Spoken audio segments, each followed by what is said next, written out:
MG Bethelma, des actualités uniques, dynamiques et renversantes dans le journal TV.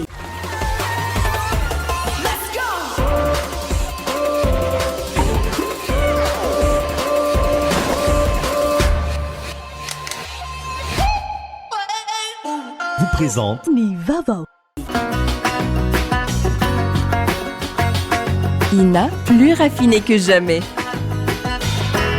Ita, huilerie industrielle de Tamata, isacham Telsuruariv. vous présente Ni Vava.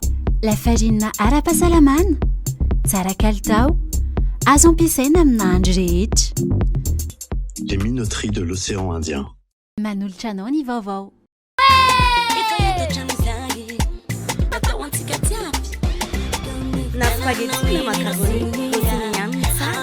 Manolotra anao ny vaovao. Batimax se rapproche encore plus de vous. Bienvenue dans votre nouveau magasin Batimax Tarlalan, ex-Safina. Batimax, la qualité au meilleur prix. vous présente Ni Vava.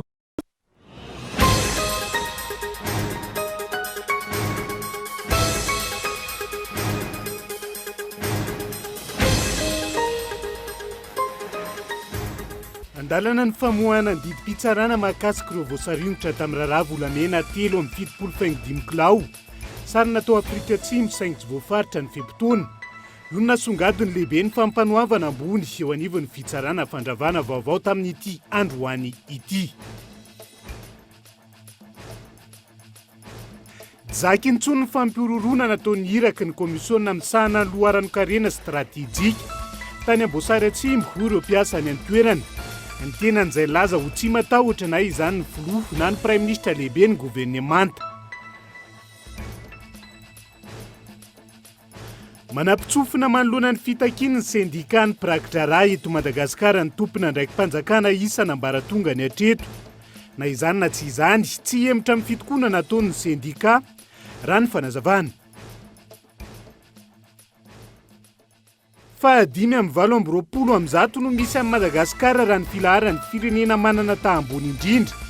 Amin'ny mety isiny ny famotsimbola sy ny famatsimbola amin'ny asa fampiororona navoaka ny Basel AML Index. Maresaka iraisan'ny pirenena any Frantsa. Nanoho ny fitokoana ny androany talata ireo mpiasa eo anivon'ny orinasa mpanadio solika na ny rafineria tany an-toerana. Nateo aza ny fampitandremana nataon'ny fitondram-panjakana. Ny antsiprian'izay.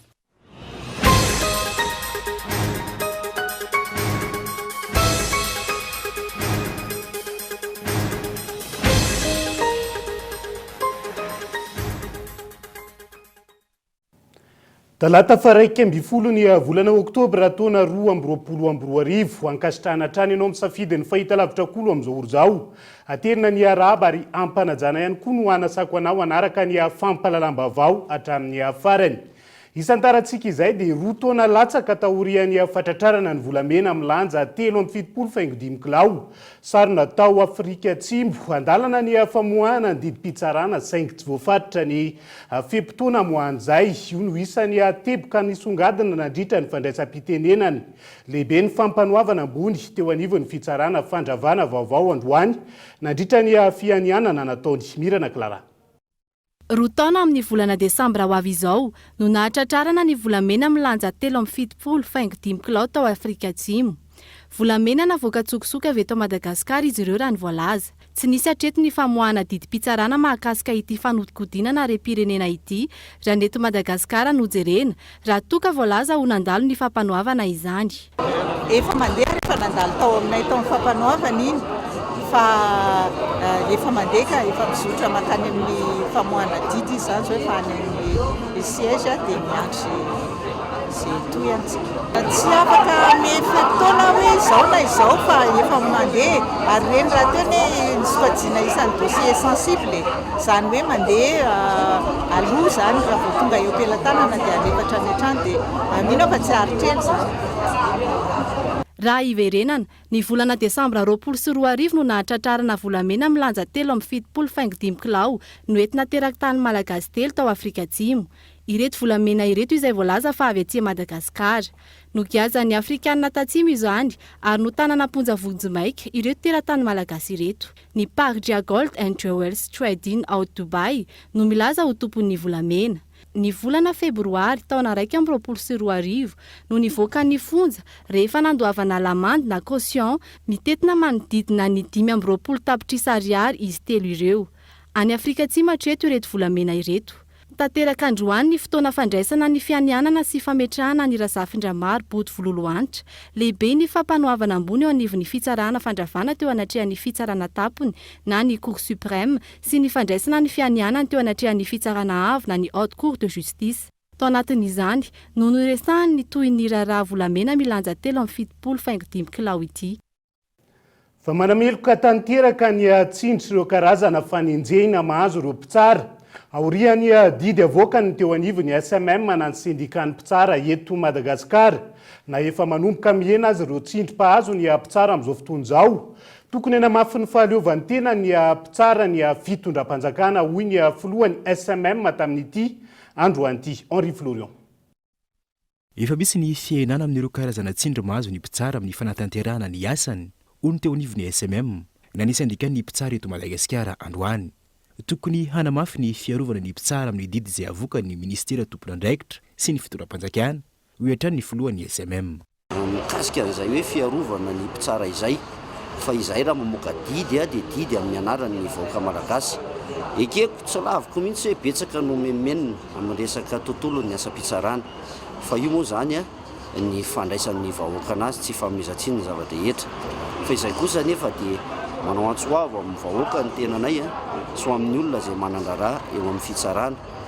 Aoka rehetra ho alaim-panaka andeha indray mbola amerina anao ny fanaratsiana na fanesoesona sy fanenjehana famoahana mihitsy azy anarana mpitsara izay miantsehatra eo amin'izay asa mpitsarana izay.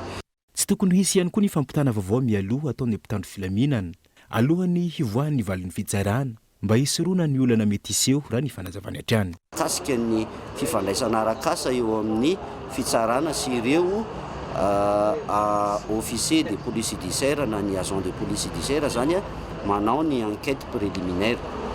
Efa napetraka mazava tsara ary manao antsoavo amin'ny ministre ny police pirenena sy ny secrétaire mpanjakana mety de gendarmerie pirenena izay mba andray ny andraiky ny tokoa izy ireo mikasika ny hoe atsaharo tsy misy fipetra ilay fanaovana communication ana raharaha indrindra ny tsy indrindra moa zany fa amin'ny raharaha deloka rehetra na inona na contravention io na délit io na crime dia atsahatra tsy misy fipetra ilay fanaovana communication.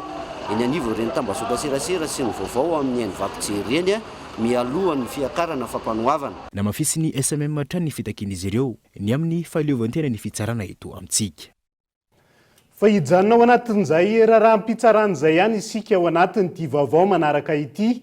Tsy mbola fantatra mazavatra amin'ny androany ny daty hitsarana ny Mahery-Lanto manandafy hoy ny vadiny tamin'ity androan'ity. Antony ametrahany izy ireo ny aiainy manoloana ny fitazonana azy. Eny tamin'ora amin'izao fotoana izao ny safidy ny ampiempotra ny fametrahana fitoriana ihany koa moa izy ireo. Taoriany tsy nandraisana azy teny amin'ny fitsarana sy ny sampana adeloka bevava tamin'ny Omaly. Henri Florian. Ny safidy ny hampiempotra amin'ny fotoana tsy mbola voafaritra ny fametrahana fitoriana ilay teratany vahiny izay nambarany Mahery-Lanto manandafy fa nandrahoana azy ho faty ny fianakaviany araky ny nambarany vadiny androany. Mampametra-panontaniana ho hatrany ity farany zava-misy ankehitriny manoloana ity raharaha ity. Ka eto dia mampametra-panontaniana fa hoe maninona rehefa ny teratany vahiny no mametraka fitoriana dia même jour natao audition ny vadiko dia après an'iny tonga dia niakatra parquet niakatra instruction direct AMD fa maninona rehefa ny teratany malagasy ny manao fitarainana sy fitoriana dia arirarira visy havanana sa ve misy fandraisany amin'ny zavatra nytenenan'ilay vazaha araky ny teny moa tamin'ny Mahery hoe j'ai les moyens pour te faire cracher. Misy fandraisany amin'izay ve zany le zava-misy amin'ity raharaha ty hoe manana moyen tokoa izy amina zavatra amina sehatra rehetrarehetra. Ie irosy zahay amin'ilay fametrahana fitoriana irosy foana zany fa ny daty ametrahana azy fotsiny ihany mbola ifampitsidiana kely. Tsy mbola fantatra mazava ihany koa ny daty hitsarana ny Mahery-Lanto fioatran'ny vadiny izay ametrahany izy ireo ny aiahiny manoloana ity raharaha ity. Fa zany zavatra rehetrarehetra zany mampametra-panontaniana satria hatramin'izao izy dia mbola AMD, mbola tsisy date d'audience mivoaka zany a, fa dia mbola miandry. Mandraiky ny ankehitriny izao itenenako izao moa zany dia mbola voatazona AMD any Tanimora ny vadiko, mbola tsy fantatra mihitsy hoe ny date de procès hoe roviana. Efa mihoatra ny herinandro izay mitazomana azy a, dia mampametra-panontaniana ilay izy hoe inona tokoa ny zavatra tiana tongavana, inona ny tiana tao amin'ilay vadiko, inona ny pression mahazo ny any rehetrarehetra any moa zany. Tena mampametra-panontaniana ilay izy satria zavatra ohatrany tsy dia lôjika loatra raha ny zavatra iainana ankehitriny.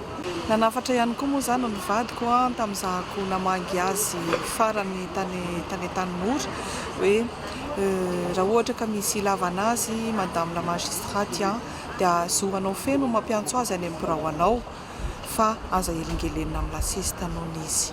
Andrasana araka izany toy n'ity raharaha ity izay isan'ny mahaliana ny mpanara-baovao.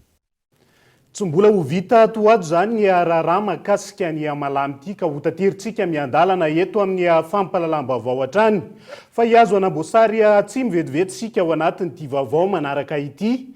Zaky intsony ny fampirorona sy ny raha-matahorana ataon'ny iraky ny komisiona misahana ny loharanokarena stratégique tany Amboasary Atsimo ireo mpiasa any an-toerana amin'izao fotoana izao. Ankoatr'izay, nilaza ho tsy matahotra ny folosiny Prime Ministre lehibe ny gouvernement io solotena nalefa tany an-toerana io ho hatrany Europonina Gaëtan Andriatsilavo. Ny 20 septambra lasa teo no nivoaka ity taratasy avy amin'ny komisiona misahana ny loharanokarena stratégique eo anivony anteny miaram-pirenena Mohamady Amady ity. Nilaza fa isy fidinana ifoto ny tsiriana sy anaovana sezi vato tsy ara-dalàna ao Amboasary Atsimo. Zavatra hafa no nitranga rehefa tonga tany an-toerana raha ny fitarainana voaray. Madame ny Angela mpiasan'ny Assemblée nationale. Raha vao tonga teto zareo zany teneniko aminareo tena sipiriany dia ny menansy hampigadra ny chef mpitantananay amin'ny orinasa ty.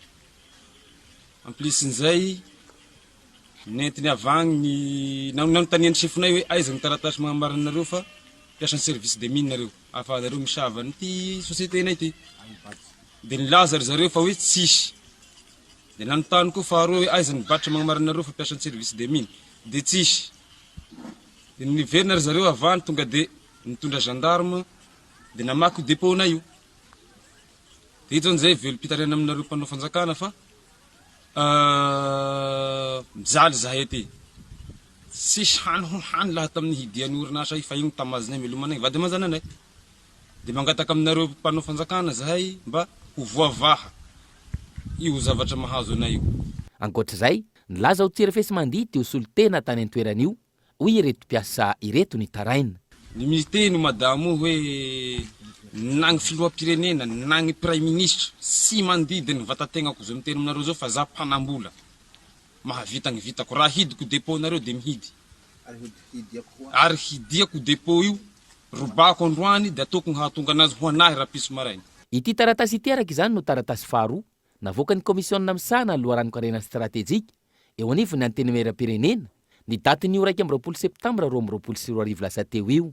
Izany hoe ny voalohany ny taratasy anaovana sezi ireo camion misy roa nitondra vato tao Malaimbany tsy miandry vazo ary ny faharoa ity fitsirihana sy fanaovana sezi vato tsy ara-dalàna tao Amboasary Atsimo ity. Ny tao Amboasary Atsimo izay nihitatra tany amin'ny fanararaotapahefana sy ny tsindrazolena ka nahatonga ny fitarainana 3 herinandro aty aoriana. Fanontaniana mipetraka ny hoe atraiza ny fahefan'ny mpanao lalàna izay mijabaka amin'ny andraikitry ny fahefanam-panatanteraka ka miafaratra any amin'ny fanararaotapahefana sy ny fanaovana tsindry etsy. Voatsela akory ilay tranga mahakasika ny famoahana taratasy fa azona mitatitra azo sarobidy tsy azo tapahana saro natao vohitray vo amparafaravola dia izao indray ity tranga ao Amboasary Atsimo ity. Andrasan'ny rehetra ny anaovana fanadihadiana lalina ka ampiarana ny lalàna amin'ireo izay tompona antoka marina amin'ny fanondranana ny tsokosoko ny arenam-pirenena. Manambahiny ny sampana fampahalalam-baovao amin'ity alina ity dia tsy iza fa Randriamaro Alain Michel izay filohan'ny syndicat ny Bragdrara eto Madagasikara mazava ho azy fa mandidina ny toy ny fitakin'ny syndicat no resantsika amin'ny ty ala ity miarabanao aloha tonga soa ato anatiny vavonikolo amin'ty ala ity hiditra herinandro amin'ny ty herinandro ity moa zany ny fitokonana tanterahany syndicat ny prakitra raha eto Madagasikara amin'izao fotoana fanontaniana voalohany hoapetrako aminao anatin'izay ny hoe misy mangirana ihany ve ny fitakinareo misy miaino ihany ve nareo ao anatin'izay. Ya, miaraba ny mpanolotra ary faly tafaona indray amintsika mpanaraka ny Kolo TV amin'ity takariva ity. Hiditra herinandro tokoa ny fitokonana izay nataonay. Tao anatin'izay herinandro izay dia aleo aloha tsorina sarotra ny mandainga nisy tokoa ny fihaonana tamin'ny mpitantana ny ministera Andriamatoa Minisitra mivantana. Tamin'ny fihaonana moa dia isaorana azy aloha fa tena hoe tamin'ny pirahalahiana tokoa no nandraisany anay ary tamin'ny fifankatiavana no ny fanakalozana hevitra naharitra adiny 4 mihitsy ny fifanakaloza-kevitra tao anatin'izay ary vokatr'izay hoe fifandraisana nafinaritra teo zay dia nisy fanambarana nataonay fa hijery zay anamaivanana ny mety hotoy ny tolona izay amin'ity herinandro ity mba tsisy fiatraika amin'ny be loatra amin'ny vahoaka malagasy. Nefa moa zany raha nangataka fihaonana tamin'ny instance ambonimbony zay nangataka fihaonana tany amin'ny présidence dia nandray anay ny présidence tamin'ny tendroany. Zany hoe tsy nahita boka aloha zany ny fifampidiniana natao tamin'ny ambaratonga voalohany zay nambaranao teo sa manahoana ny mahatonga hoe niakatra teny anivony fiadidinan'ny republika ny fangatahanareo. Ya, tena azo lazaina aloha hoe tsisy nahafapo le izy tsy nisy mihitsy ny hoe mba iny hitasorotra hoe tia ny vahaolana entina mahana anazy vokatr'izay zany efa be loatra le fihaonana eona tamin'ny ministera ny membre ny staff sy ny sisa dia nanapa-kevitra zay mba hangataka eona amin'ny instance ambonimbony kokoa dia nanome tokony Andriamatoa Minisitra tamin'izay fotoana izay hoe hifasilite hanampy anay hanohana anay amin'ny fitakina izay ataonay hiplaider ny causenay ao anatrihan'ny présidence. Zay natonga anay nanao an'le hoe raha tanteraka zany dia ezaka izay zany mba hama tsikelikely an'le fitokonana. Zany hoe mbola tsy tanteraka zany ny fihaonana tamin'ny teo anivony fiadidinan'ny republika io ve sa efa nisy ny mahakasika izay? Androany maraina zany no nisy ny fiantsonanay ary tsy ny filoha mivantana moa nandray anay fa ny conseiller à la présidence zany conseiller spécial à la présidence no nandray anay. Ny zava-misy anefa dia tena fahatsopana tena nao anay izy satria raha nisy corps nandray ny no raisiny ny filoha zany teo aloha teo dia tena nivary hitatsika izy ireo reny nanao fanambarana ny contrarie ny fanambarana taloha zay nataony indray ny contredirany teniny ihany hoe anao indray zahay milaminy zahay sy ny sisa fa zahay moa zany dia nomena teny indray tamin'ny tendroany ity hoe miasa alohanareo zay vao hodinihana ny dossier anareo. Fa inona ny tena isany raha ny fahitanao anazy Andriamatoa Filoha, inona ny isany vato misakana tsy ahafahana mamaly ny fitakinareo anatin'izay sao kosa ny fitakinareo mihitsy no sarotra valiana na mety hoe mety hotsoaraky ny fahefana mpanatanteraka ny amaly azy ka satria efa tao raha iverenantsika efa 10 taona zay nanaovanareo an'izao fitakina samihafa zay manahoana tao anatin'izay 10 taona zay mbola tsy tonga tamin'ny famahanan'olana foana tsika hatramin'ny androany sao kosa misy an'izay fitakina mihitsy no mety saribahana tompoko. Mamela mitina foy kely aminao ngamba le fitakinay dia hitatsika hoe saribahana tokoa ve zany zavatra zany. 10 taona tokoa zay 2005-397 ny texte amin'ny reziranay ary io texte io dia miprévoir corps anaky 5 zany tena marina fa ny corps assistant moa zany reo olona niasa tamin'ny fitsarana taloha nisian'ny école dia efa matetika efa presque en voie de disparition amin'izao fotoana izao. Tamin'izany 2005 zany nivoaka io décret io izay mbola tsy abrogéatra amin'izao fotoana izao. Nisy ny olona versé izay nanana diplôma ao anatin'ireo corps voalaza an'io misy corps anankefatra zany ankoatran'ilay assistant arakaraka ny diplôma nananay ny versé nanay ao anatin'le corps araka ny décret io. Amin'izao fotoana izay mba mangataka hoe mba asio indray satria efa be dia be efa amin'ny arivony zahay 2006 à 2022 zany efa 9 taona théorina mba versé indray zahay nianatra ta théorina mba manana diplôma théorina dia mivaly teny foana tsy azo tanterahany zany sarotra be zany mbola hodinihana misy incohérence amin'ny 2003-011 sy ny sisa ny olana amin'io anefany rehefa ry zareo amin'ny ministera no te hampiditra olona hiversé ao anatin'io io texte tsy mety ihany no ampiasainy ampidirana olona ao anatin'ny corna izay olona tsy nandalo école mandika ny décret io zany voalohany indrindra ilalana io tsy nanao formation tsy nandalo concours fa afaka tafiditra ao ary anananay hoe reto le olona tafiditra ao anatin'io raha ohatra ka ilaina zany zavatra zany fa manina rehefa izahay tena tompony le décret no mangataka hoveritsena anatin'io tsy azo atao le izy zay nge le mahagagy ivena kely ao anatin'ny toy ny fitakinareo amin'izao fotoan'izao raha ny fanampanantenana dia hoe mila miverina miasa nareo ahafahana mijery ny famahana ny olana sao kosa misy ve ny karazana tsindry samihafa fatao anareo anatin'izay ho fanampin'izay hoe fampanantenana ho famahana ny olan'izay eo indrindra le 2 poids 2 mesure miatra foana zany atao anatin'ny ministèren'ny fitsarany telo zay no mandrafitra ny ministère de la justice ary ny corps sasany rehefa manao fitakiana tsy mbola misy grève miatra akory dia vitatsika hoe milamina vita fa izahay vao 2 jours migrève miatra daholo karazana représailles rehetra ny intimidation rehetrarehetra dikan'izay zany tena hoe inona loatra izahay ity no tsisy fitakianay mba azo valiana raha nazavaiko an'ireo zao le zavatra nyteneniko teo azo natao ena nge rehefa tia apiditra olona izy fa mihina rehefa zay no mitaky ny tsy anao izy fa tonga dia hoe atao an'izao ho tapahana ny karama ho atao an'ry ho alefa an'ry sy ny sisa fa tena tsindry isan-karazany zany ny zavatra miatra any amin'ny juridiction rehetra any amin'izao fotoana zao midika tsy firarahinareo ve tsy firarahinanareo ve ny fandraisanao an'izany andre matofolosa hoe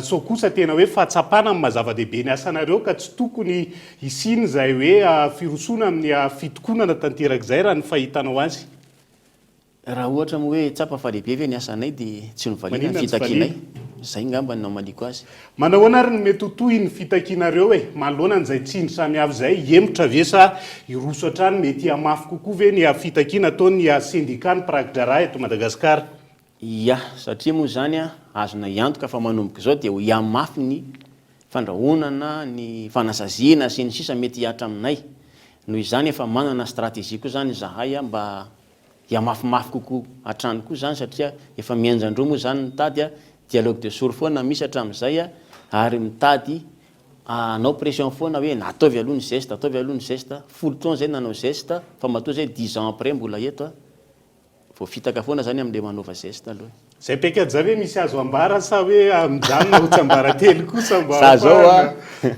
za zao mpanao aiady fa maintsy mijery ataky aloha zany dia hitako ny contre enazy zay ny angambany feny de feny ny fanazavana mahakasika izay ankasitrahana feny ianao Andriamatora Andriamaro Alain Michel izay filohan'ny syndicat ny pragidrara eto Madagasikara ny vahiny tato anatiny vaovaon'ny kolo tamin'ity ala ity sotra indrindra tompoko mankaherinindrindra nareo koa avalitsika eo ny momba izay raharaha-pitsaran'izay fa hivadika vetivety ao anatin'ny vaovaon'ny politika isika ao anatiny ty vaovao manaraka ity fitadiavan-tseza hatongavana amin'ny fiaraha-mitantana no angatahany ireo mitaky ny siny ny fikonan-doham-pirenena amin'izao fotoan'izao na ny consultation nationale moa zany hono olona teo aloha Sylvain Rabetsarona ny firosona amin'ny fividianana ny taona 2024 no tokony masona ho ny tenany ary tokony hanampy amin'ny Madagasikara amin'izany ireo mpiara-miombonantoka fanampanazavana ka tsy hitako ny resahana an'iny fa ny olona mitady an'iny angamba mety olona mety hitady anao cohabitation hitady seza nisy ny fividianana teo tamin'ny 2013 sy ny 2019 lahiny ara-démocratique le mpitondra dia avy aloha mandry tatana amin'izay fotoana izay voarahanao consultation le olona en tout cas no angatahako amin'ireo communauté internationale ireo sasany moa zany miarahaba hoe mety ny fitantanana dia sasany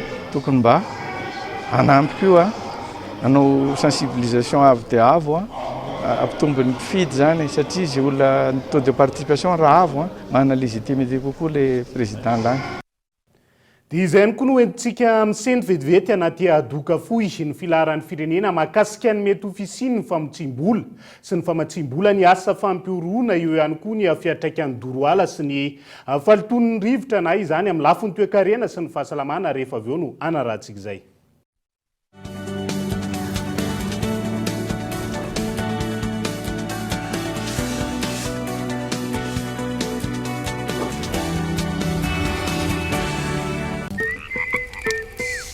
maizina be izany marikoa boum mangina be izany marikoa Boum. Tsy resaka ataoko aminao monsieur le commissaire. Lobaty hein. Resaka hoe inona zay? Fa nga tena hoe tsisy mozika mihitsy ba ina. Zany hoe Boum.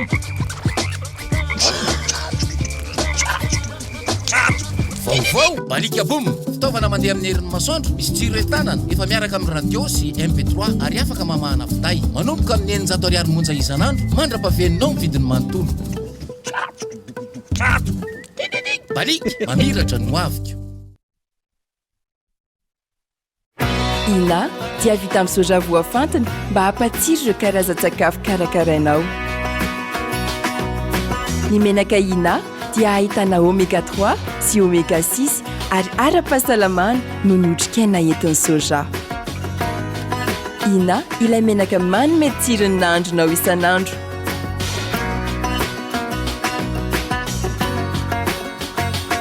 Ina, plus raffiné que jamais. Ita, huilerie industrielle de Tamatave, 17 amby 3 sy 2 arivo.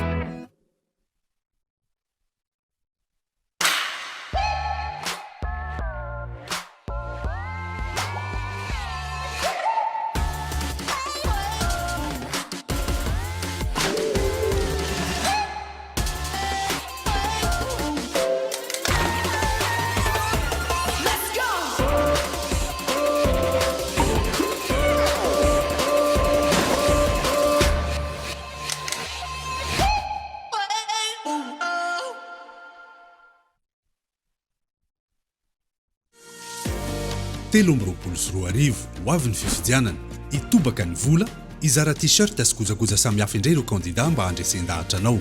Tadidio kanefa fa endrika kolikoly ihany izany satria tokony ny hevitra no hibaiko ny safidinao fa tsy ny fizarana fitaovana na vola akory. Izany indrindra no ilaina ny lalàna mametra ny fandaniam-bola sy mitaky ny fangaraharahan'ny loharanom-bolan'ireo kandida mandritra ny fampelezan-kevitra. Ndao isika hiara-handresy lahatra ny tompona andraikitra mba hanavao ny lalam-pifidianana mifandraika amin'izany. Fotoana ho an'ny fiovana famindry izao mba ho fifidianana lavitra ny kolikoly no ianantsika amin'ny 3 amby roapolo sy 2 arivo.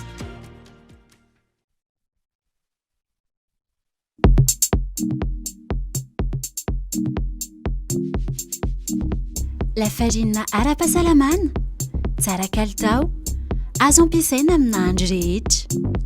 Vokatra vita malagasy ary hitanao eny amin'ny mpanjara rehetra. Tsy oela ny lafarina sy le pain amin'ny lanjany 1 kilao.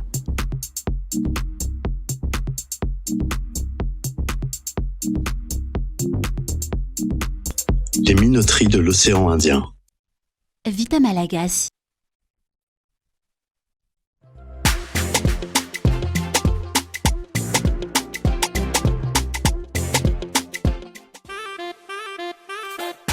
Hanao spaghetti iray azafady. Rossini ihany ny tsara e.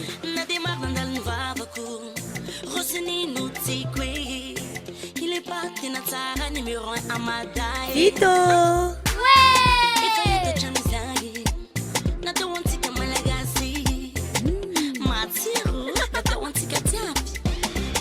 Na spaghetti na macaroni, Rossini ihany ny tsara e. Batimax se rapproche encore plus de vous. Bienvenue dans votre nouveau magasin Batimax Sarlalan, ex-Safina. Carrelage, luminaire, électricité, sanitaire et des milliers d'autres articles. Batimax, la qualité au meilleur prix.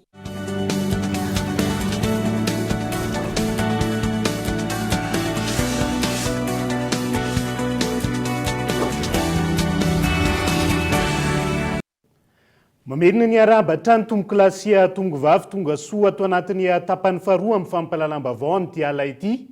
Isan-tarantsika izay dia voasokajy ho firenena manana tambondrindra amin'ny mety sy ny famitsim-bola na ny blanchiment d'argent sy ny famatsim-bola amin'ny asa fampiorona na ny financement du terrorisme Madagascar. Fa 5 amin'ireo firenena 7 amby 20 am'zato no misy antsika raha ny filarina navoaka ny Basel AML Index mety ampiemitra ireo mpampiasa vola vahiny ny fahitany ity larana misy amin'ny Madagascar ity hony teo anivony samy finina tamin'ity androan'ity Mirana Clara. Fahadimy amin'ny firenena 2020 manana ny tahambony indrindra ina amin'ny fisian'ny famotsiam-bola na ny blanchiment d'argent sy famatsiam-bola amin'ny fampiororona na ny financement du terrorisme i Madagasikara araka ny Basel AML Index ho an'ity taona 2024 ity. Sehatra 5 lehibe eo amin'ny firenena no tsirian'ny Basel Institute on Governance ahafahana mamoaka ny Basel AML Index raha ny fanazavana. Izy iny dia anisan'ny tsarainao zany ny manahoana ny lalàna, manahoana ny androm-panjakana, manahoana ny fomba entina miady amin'ny famotsim-bola sy famatsim-bola ny fampiororona. Satria miditra anatin'iny note iny koa ny notina anti-corruption, le IPC ny Transparency International miditra ao koa. Maromaro zany ny zavatra hitsarana an'iny. Dia ny zavatra tena mandatsaka note amin'iny zany dia raha vao mbola tsy ampy ny conformité, tsy ampy ny rafitra. Ny rafitra lazaina eto na lalàna io na tena rafitra hoe olona sy agence miady amin'le izy. Ny mpanao blanchiment d'argent moa tsy misy hoe catégorie olona manaona satria ny fandikan-dalàna rehetra izay miteraka vola maloto na fananana maloto dia azo anaovana famotsim-bola daholo. Dia izany hoe tsy voafatra hoe iza na iza ny tena mpanao famotsim-bola zany. Fa kosa ny fantatra amin'ny statistika amin'ny samifinina misy teratany vahiny manao an'io, misy teratany malagasy. Maharatsy endrika ny Madagasikara amin'ny fiarahany miasa amin'ireo firenendehibe, ny mahafirenena anisan'ny manana tahany ambony indrindra eran-tany amin'ny mety hisian'ny famotsiam-bola sy famatsiam-bola amin'ny fampiororona raha ny fanazavana.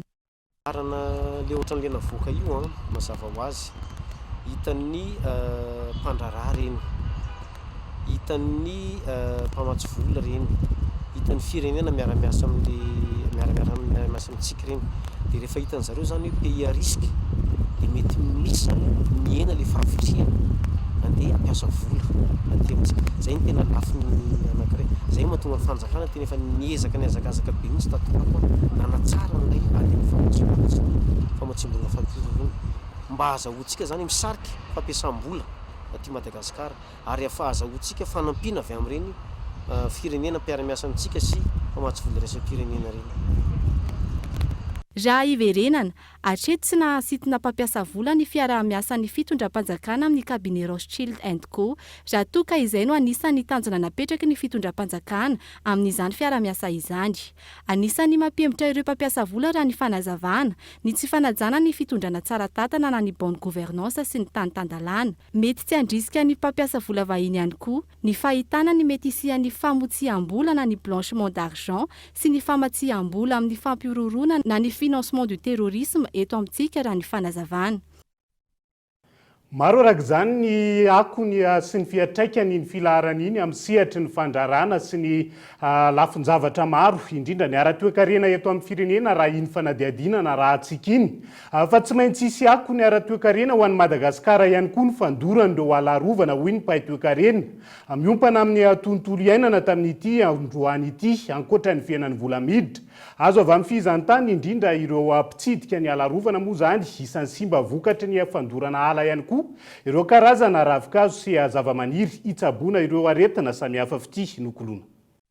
Manodidina ny 20 hektara isan-taona ny doro-tanety eto Madagasikara, izay manimba ireo karazana biby sy valan-javaboary tsy fahita raha tsy eto Madagasikara.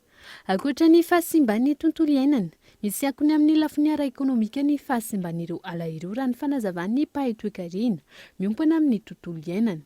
Isan'ny fiatraika mivantana amin'izany ny fizahantany anatiny sy ivelany.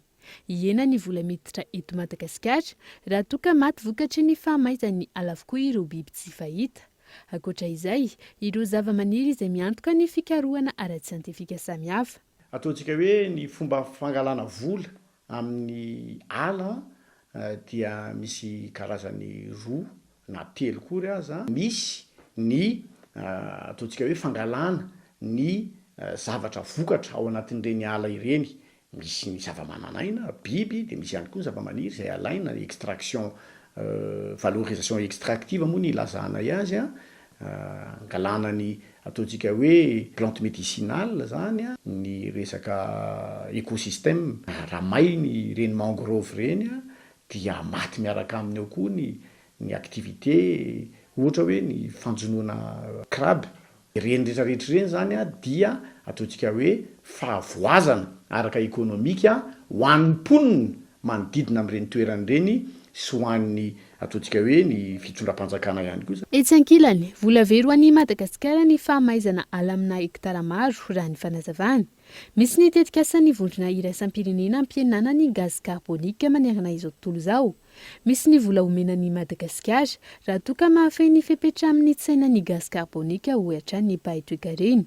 Fiatraikany ratsy dia ratsy ho an'ny firenena mihitsy sy ho an'ny vahoaka ny doro-tanety amin'ny resaka marché de carbone.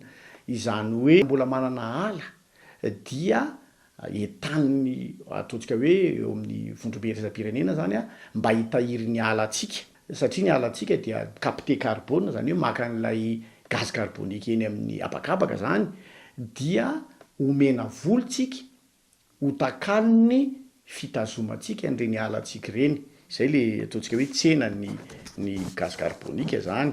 Dia mazava ho azy moa fa mandeha par hectare, asy izay raha tsy diso mety 2 na 3 dollars par hectare ny vola omena zany omeny ny vondrona iraisam-pirenena.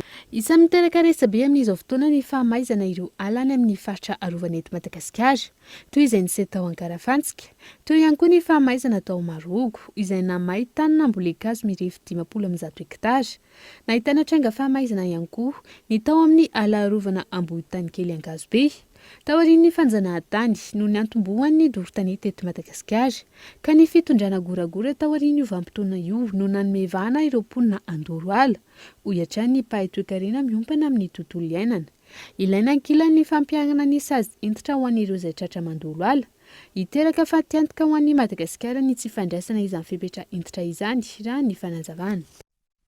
Fiatraikany doroala eo amin'ny lafiny toe-karena zay fa fiatraikany fandotona ny tontolo iainana eo amin'ny lafiny fahasalamana kosa indray.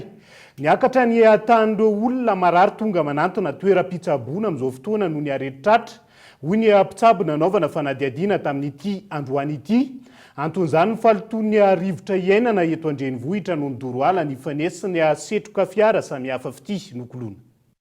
Nahatratra 7.7 mikrogramma isaky ny metatra toratelo ny loton'ny rivotra teto an-drenivohitra raha ny antontanisana vokany INDR farany. Ity loton'ny rivotra ity izay mihoatra lavitra noho ny fetrana apetraky ny OMS izay tokony 10 mikrogramma isaky ny metatra toratelo ao anatin'ny herintaona. Ho an'ireo olona nanaovana fanadihadiana, ireo karazana adeti-tratra samihafa no tsikatra tao anatin'ny herinandro maro. Ny ao an-trano koa kansery zany monsieur daholo, zany sery ny tena betsaka. Ny ankizy ny tratra, tsy mifidy mihitsy, tsy mifidy fa ny ankizy ny tena tratra vo matetika. Tegna le rivotra iainana aloha tegna maloto ary mitarika tsy fahasalamana. Koa ka sery salamizazao dia efa miaigna amin'izany. Efa nandritra ny fa tapatapabolana zay tapatapabolana. Isan'ny antony mampitombo ny loton'ny rivotra eto an-drenivohitra ireo setroka fiara izay mitombo isan'andro. Ankilan'izay ihany koa ireo doro-tanety mifanesy izay mitondra ireo setroka maloto eto an-drenivohitra. Raha ny fanazavan'ny mpitsabo, ireo karazana alergia no tsikaritra vokatra izany. Voalohany aloha zany ny taovam-pisefona ny tena misy fiatraikany voalohany amin'ny loton'ny rivotra. Amin'ny ankapobeny zany angamba eo amin'ny tsy latsaky ny 10 aloha tsy latsaky ny 10.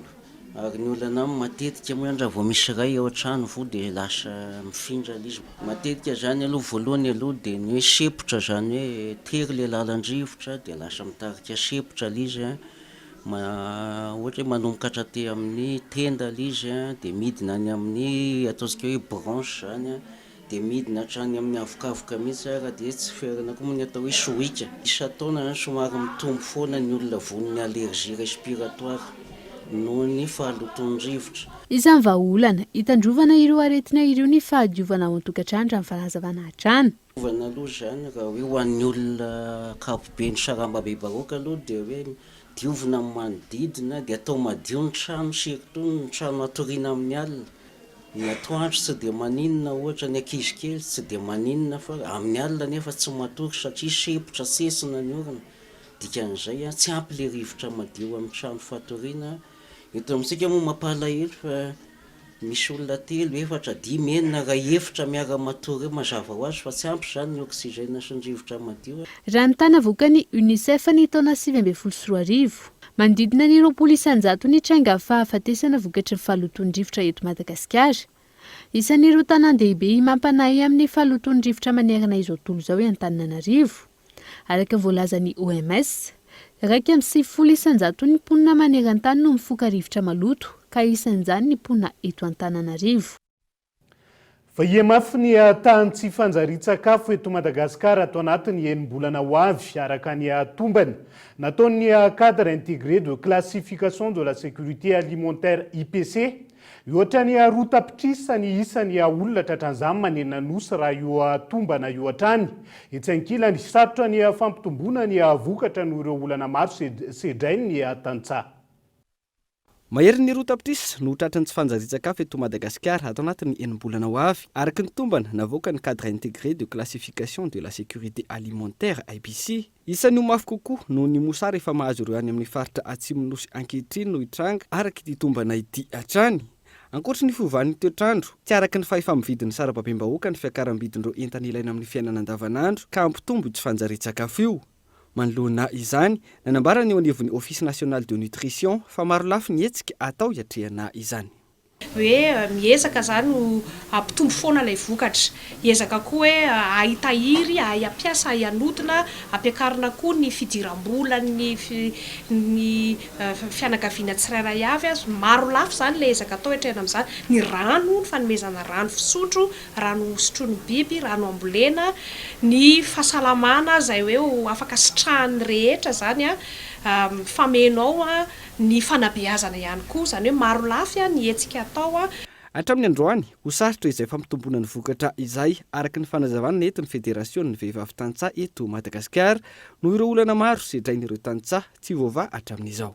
Eo aloha ny tsy fahaiza-manao amin'ny arataratasy ohatra, be dia be tokoa ny vehivavy tantsaha izay ao anatin'ilay tsy mahay mamaky teny sy manoratra. Fisy teknika avoaka rehetra dia amin'ny teny frantsay dia arataratasy dia misy akony lehibe zany ohatra ka mba te hivoatra izy hoe hanatsara ny velon-tenany dia tsy maintsy tavela taraiky kely. Eo ihany koa ny tsy fahampian'ny fidiram-bola moa satria vitsivitsy ihany no afaka hoe manana fidiram-bola manokana tsy hoe koretina hanakorontagnana ny tokantrano fa rehefa mampidi-bola ilay vehivavy dia milamina ho azy ny tokantrano.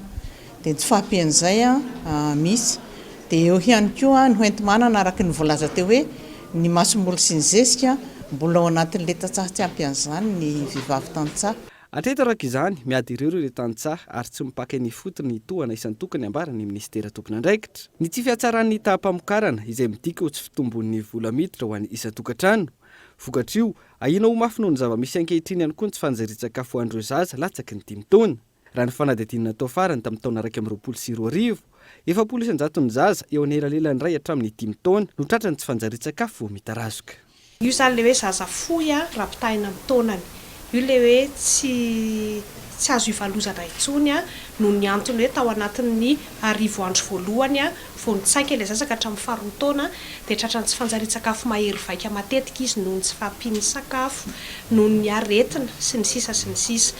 Zay dia nisy koa le hoe tany tsy fanjari-tsakafo mahery vaika, io indray zany le lanja miena tampoka le zaza noho ny antony hoe nisy tsy fampitsakafo tampoka noho ny haitany, noho ny tondra-drano, na koa hoe tsy afaka nividy sakafo satria mialafo, io le hoe malnutrition aiguë dia io dia ho amin'ny 700 isanjato eo ny ny zaza latsaky ny 5 taona tratran'izy.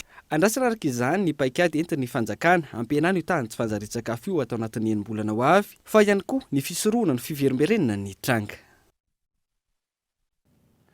Fa dinny mpitondra fanjakana ireo ray aman-dreny ara-drazana amin'ireo toe-draharaha misy eto amin'ny firenena raha ny faneho-kevitry ny solotenany izy ireo tamin'ity androany ity, olana ihany koa ny tsy fipetrahan'ny lalàna sy ny sata amin'ny fiazy ireo izay efa notakiana hatramin'ny taona 2024 raha ny fanazavana. I Madagasikara izay nandray anjara tamin'ny forum des autorités traditionnelles africaines izay natao tany Zambie. Onona saina. Zary ataon'ny mpanao politika ho fitadiavan-tseza sy tombontsoa manokana no ilana ireo ray aman-dreny ara-drazana tato ato ho nisy olo-tenan'izy ireo avy nanatrika ny forum des autorités traditionnelles africaines andehan'ny fahinana tany Zambie. Izy ireo izay afaka mandray anjara amin'ny famahana ny olana eny fotony miseho eto amin'ny firenena ary omena sehatra sy ampandraisana andraikitra. Amintsika amin'izao fotoana izao mandalo ny sécurité, mandalo ny fangalana zazavarira hoy izy eto de miteny zany mahatanka supporter de droit ni sefoa zay miaro ny zony ankizy eo ny doro tanety manana anjara biriky ny mpanjaka sy mpitazona fomban-drazana amin'ny zavatra miseho reny satria mbola manana ny mahizy azy sy manana mahatoteny azy ny faritra mitsazy tsirairay ka ampiasaina amin'ny zavatra hanatsara an'le vahoaka ve zay force zay mahampanjakanao zay sa ampiasaina fotsiny handesiny tokany fotoana de tadiavana vola fotsiny fa tsy zavatra mipetraka laha mipetraka zay fametrahana hoe manana le mahizy azy le ampanjaka tsirairay manana ny hasiny manana ny valerany mino fa misy zavatra voavaha amin'ireo zavatra teneny koa. Ankoatriny ataon'ny mpanao politika tsy ampy ihany koa ny firaisan-kinan'ireo ray aman-dreny ara-drazana sy mpandalan'ny fomba eto Madagasikara raha ny fanazavana hatrany antony tsy mahatafapetraka ny lalàna. Ny zavatra mahataraiky ny Madagasikara zany de ny fametrahana projet de loi ny statut satria efa tamin'ny 2010 efa tamin'ny 2018 zany ny faniarahany vory tany Maroc izy io hoe tokony hamolavola lalàna nareo mpitazona fomban-drazana rehetrarehetra aty Afrika fa Madagasikara hatreto mbola taraiky satria mbola tsy misy solidarité zay zay fiaraha mitambatra zay fa samy maka ho azy de zay zany mbola ny hamafisiny zareo tao hoe sambia miezaka hametraka ny sata fototra mifehy mba hafahanareo hafahantsika mandray anjaikitra mandray anjara mifampandrosona ny firenena misy antsika tsirairay ka hoy ana hoe azo ampiharina tokoa le izy fa hiezaka zany ny tenanay zay tsy mijanona moa fa manao zay toko azonay atao fa de fa manao antsoavo zany raha ho an'ireo mpitazona fomban-drazana sy ny mpanjaka rehetrarehetra eto Madagasikara mba hitambatra amizay fa tsy ho lany andro amin'ny fanendrehana ho lany andro amin'ny politika ho lany andro hoe tsy maintsy izao no lohany tsy maintsy izao no mpanjaka be tsy maintsy izao no tena izy. Naneo ny fahavononany andray ny forum des autorités traditionnelles africaines andihan'ny fafito ireo ray aman-dreny ara-drazana eto Madagasikara izay iandrasana ny fanapa-kevitry ny Prof UP izay ivondrona ny firenena 530 aty Afrika. Izay zany mila omena ny asiny araka ny tokony ho izy ny ray aman-dreny ara-drazana fa iazo anatanandro vetivety sika tsy mbola nareny ny orinasa Jiramany lalana eo an-taninandro ambany Nomda taoriany fanamboarana fantsona nataon'izy ireo teny an-toerana vokany lasa tandinondoza ireo ponina eny amin'ny manodidina manoloana ny fahasimban-dalana efa nisy ny fanantonana azy ireo ny solotenan'ny ponina saingy tsy mbola nisy ny fanamboarana hatreto. Henri Florian. Tahaka izao ny zava-misy ety amin'ny lalana an-taninandro ambanin'ny Omda sy mba tanteraka ny lalana sy mba ihany koa ny tambon'ny ponina amin'ny manodidina ity faritra miotsaka ity ary ahina hirodana amin'ireo mpandalo sy hamotika ny fiara izay mifamezivezy ety amin'ny manodidina. Nisy ny fanamboarana fansona izay nataon'ny orinasa Jiramata amin'ity toerana ity ho ireo ponina saingy tsy voarin'izy ireo ny lalana taoriny ny fanamboarana hanika izao lasa simba izao. Efa indrometona raha teo ny asa nataony teo anivon'ny Jiramara ny fanajavana saingy raha nangataka ny hanarenana ny lalana ireo ponina sy nisy valiny mahafapo hatreto. Rehefa nanao fitaraina izay mahakasika zao fahasimbana zao dia mifanilika tsy hoe mifanilika moa zany fa miteny Jirama hoe tsy izay ny tompona andraikitra fa ny commune nakany amin'ny commune zay miteny ny commune fa tsy izay ny tompona andraikitra fa hoe amboary aloha le ao aminareo io.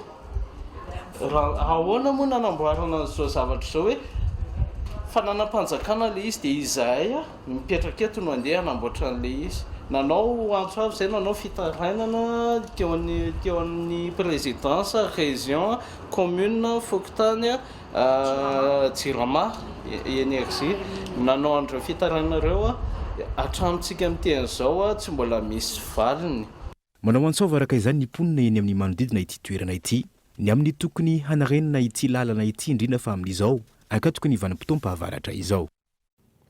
Fa mpivarotra miisa 220 ao amin'ny pavion Analakely no nisantatra ny karatra mampivarotra nozarain'ny commune Antananarivo renivohitra azy ireo tamin'ity androany ity tanjona ny ahafahany ireto farany manamarina sy mamatotra ireo tsenany raha ny fanazavana ankilan'izay tontosa androany ihany koa ny fifanaovantsony mpiara-miasa teo amin'ny commune Antananarivo renivohitra sy ireo tompona andraikitra amin'ireo tsena sasany eto andrenivohitra Daniela Mino Arso. Mpivarotra misy 20 ao anatin'ny pavion Analakely manana tantaratasy mazava sy ara-dalàna mikasika ny toeram-pivarotany. Ireo no nisitraka voalohany ny karatra maha-mpivarotra na certificat d'occupation androany tetsy amin'ny commune Antananarivo renivohitra. Raha toa ka miheroso amin'ny fikarakarana taratasy idirana amin'ny sehatry ny ara-dalàna ireo mpivarotra hafa nanao mutation na nandova na nividy pavion amin'izao fotoana. Misy papier zany mila ananan'le olona manao an'le misitraka an'le karatra androany. Resaka mutation mihitsy moa zany iny satria izay zany raha ohatra ny ao amin'ny pavion dia sakana ho an'le olona te hiditra amin'le ara-dalàna zany le tsy nahavita an'le mutation. Dia misy moa zany karazany izy ireny, misy izy hoe mutation par décès, hoe maty zany mety ray aman-dreniny dia mitaky taratasy arakarak'izay zany le taratasy. Dia misy koa izy hoe mutena pary ohatran'ny hoe zanaka sy ray aman-dreny na olo-kafa mihitsy arany fa misy critère tsy maintsy atao le izy. Reny aloha zao no hita teo, misy 420 izy reny fa tao anatin'izay critère natao izay zany dia izay natonga izy nihitsana. Ankilany misy 520 amin'izao fotoana ny pavion ivarotan'ireo mpivarotra anaty tsena etsy amin'ny tsena an'Andravoahangy. Ho an'ireo mpivarotra amoron-dalana eny an-toerana, isy ny fandaminana ataony ao anivon'ny commune ho fampanaran-dalàna azy ireo. Ny araka ny teny amin'ny gymnase Gouvernement Mahamasina moa zany dia monsieur le maire tsy nanao akila-bao mihitsy ny mpivarotra amoron-dalana fa mbola misy zany ny fandaminana ny mpivarotra amoron-dalana zany toa mbola ho amena toerana anamboarana mbola bitsaka zany ny sehatra mbola maro mbola tsena mbola ho amboariny be ny tanàna ho amenandreo mpivarotra amoron-dalana ireo fa tsy akila-bao mihitsy ireo tompoko na dia kely ary tsy akila-bao ireo fa niraisy ny ara-dalàna daholo na anaty tsena na amoron-dalana niraisiny daholo izay. Raha tsy ahivina, mpivarotra maro no tsy nanaja lalàna teto Antananarivo renivohitra. Raha ny sata mifeny fivarotana teo aloha no jerena. Antony nampiarana ny sata vaovao izay nisoniavin'ny be ny tanàna na Antananarivo renivohitra ny zoma lasa teo. Androany, nisy ny fanamafisana ny fiaraha-miasa tamin'ny alalan'ny fanaovan-tsony teo amin'ny commune Antananarivo renivohitra sy ireo lehibe ny tsena rehetra eto Antananarivo renivohitra. Vala fomba vao hafa kosa indray dia voatendro mpanjara manokana ny vokatra Coca-Cola eto Madagasikara indray amin'izao fotoana ny vondrona bibora ny fanambarana navoakan'izy ireo tamin'ity androany ity. Evena manerana nosy araka izany ny famarotana ireo zava-pisotro vokariny avy eo Coca-Cola Company ireo. Abraham Randriamanana. Voafidy mpanjara manokana ny vokatra Coca-Cola eto Madagasikara ankehitriny ny vondrona bibo raha ny fanambarana navoakany avy eo Coca-Cola Company androany. Ivarotra ireo vokatra ahafantarana ny Coca-Cola manerina ny faritany Madagasikara amin'ny alalan'ny orinasan'ny sampana Sofia araka izany ny vondrona bibo. Vokatra toy ny Coca-Cola, Fanta, Sprite ary Schweppes. Tsy ahivina, mihoatra ny 9 taona amin'izao fotoana ny nisian'ny veo Coca-Cola Company aty Afrika ary vondrom-piarahamonina amina firenena 420 anatin'ny kantinanta afrikana no misitraka ny zava-pisotro vokariny. Iverina araka izany ny famarotana ny zava-pisotro vokarin'ny Coca-Cola eto Madagasikara raha toka ny ato izany nanomboka ny volana Jolay lasa teo. Ampiatra ny fomba fiasa sy ny ahitao eo anivon'ny rafitra Coca-Cola araka izany ny vondrona bibo amin'ny fanomezana ny tolotra ho an'ny mpanjifa eto Madagasikara. Fa iazo any distrika ny Vavatenina vetivety sika ao anatin'ity vaovao manaraka ity noho ny faratsian'ny lalana ny antoerana amin'izao fotoana izao fitaovam-piteterana mahomby ny bisikileta ho an'ny mponina ao amin'ireo commune manodidina ny distrika ny Vavatenina faritra Nalanjorofo. 700 ariary ny fitondrana entana raikilao ary 900 ariary raha fotoam-pahavaratra zany mahavita mihoatra ny 50 kilometatra isan'andro miaraka amin'ny entana hatrany amin'ny 10 kilao ny mpitatitra iray any an-toerana ao anatin'izay. Gaeton Andriatsilavo.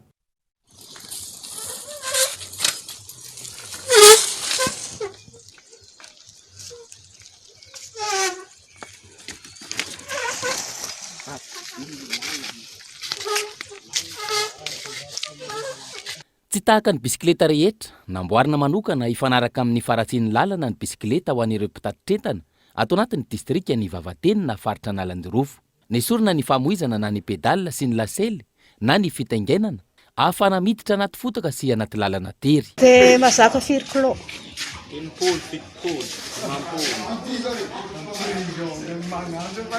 dia maninona ny alàna nga le pédale sy le guidon. Voasakina kany automobile regny ampijely be alàna. Mahavelona ireo tovolahy anjatony maro manao ity asa ity ny fitaterana ambisikileta. Maro amin'izy ireo no miasa tapany maraina ka manao asa hafa ny tolakandro. Ny kojakoja fanolo no tsy maintsy raha maso sy soloina matetika raha ny fanazavana. Mety mazaka ankerinandro zay manohy piasy arakaraky ny romaigny izy mazaka herinandro. Manala fahasahiranana ny mponina amin'ny faratsiany lalana ity bisikileta hafakely ity no sady mampidi-bola fanampiny ho an'ny reto tovolahy anjato ny misehatra amin'ity asa fitaterana ity.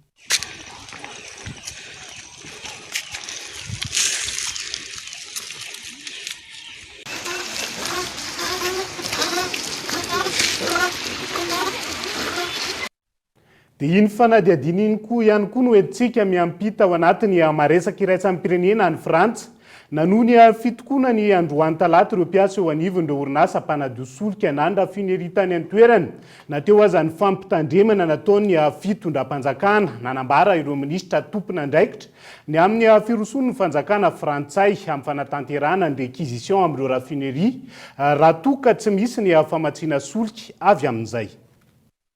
Nitoy androany fitokoana natanterahireo mpiasa avy amin'ireo orinasa mpanadio solika na ny raffinerie ao Frantsa. Namafy ny fampitsarana ny asan'izy ireo ny syndikan'ireo mpiasa nateo aza ny tsindry sy ny fampitandremana nataon'ny gouvernemanta frantsay.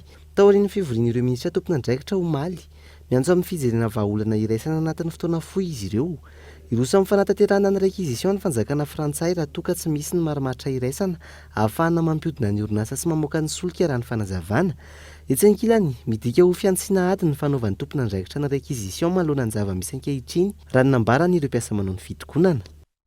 Izay ihany koa no entina mamanina ny fampahalalam-baovao an'ny androany ankasitrahany ianao nanaraka izany hatramin'ny farany. Haute poursuite horonantsary anatin'ny sokajy action 5 miaro comédie kely eny antsefatsefany eny. Izay indray no entina aminao amin'ity ala ity ko aza misaraka aminay ary veloma tompoko.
Batimax, la qualité au meilleur prix. Vous a présenté Nivavo.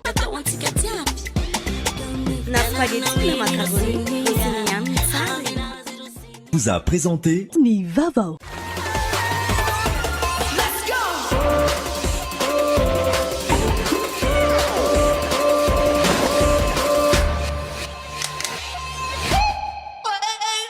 Vous a présenté Nivavo. La farine ara-pahasalamana, tsara kalitao, azo ampiasaina amina andro rehetra. Na raha ianao teo niaraka tamin'ny LMOI ny vaovao.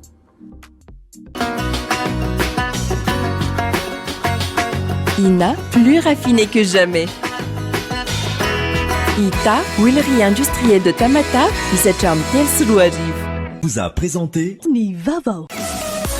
5G Batelma, des actualités uniques, dynamiques et renversantes dans le journal TV.